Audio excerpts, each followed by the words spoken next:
Nung palang edad mo nag-asawa ka? 14 anyos ka ni. 14? Bata pa galit Sa bata gid ako nagsawa kay di gani ako magsugot na kang kulas kani kay kaguyang-guyang na kulas.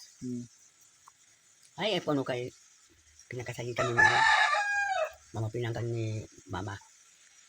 Da uma ko na sa bukid, abo siya nagahinakot ang mais ko. Kay kadako na akong mais, gainom ako. Pila nang edad to? Ano pa ito? Basta 14 anyos ako nag-asawa eh. Kasay kami 14 anyos hindi ako makasay. Hindi pwede yung kasay na hindi pataasan lang. Hindi na ba pataas ko nung edad kayo. Hindi ka muna makasay.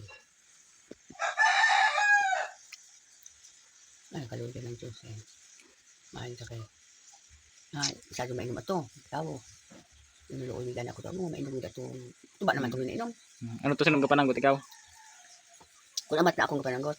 Kung amat ay kabakay na lang siya. Kung kapananggot. Yung kabayong niya. Yari pa lang kaya na kami dati ito. Kaya kami dati na amol yung kano. Yung istala na niya namin na. Dawa! Gira mo niya! Mambay ko to, kapanawag ko na to. Play ano to? Tawag ang uplin. Gira mo niya. Ang mga uwan daw na sinapusot. Ate, jaga na sinda. Na sinda April. Jaga na sinda. Kaya nado ka nga dito kulas. Pero yan nato ka panakit. Ay kung inang nag-inaway gida. Kaya nasakit dito sinda. Kaya na si Marlene kung sana ka na. Agadin mo ka na sinda. Pag-abos na higapusong sinda sa kayo Singit naman sinda tabang. Ibuya kami dili tayo kahuni kaswang. Ngabuhi ko naman na. Ngabubad ko sinda sa kayo. Sinong gagapos sinda? Kasi kulas ka niya. Sinapos kaya inaway sinda. Pag singit na mayawa ka mo. Tugas ka mo sa akon. Kami ang kabalita to. Yung mga umaga yaway.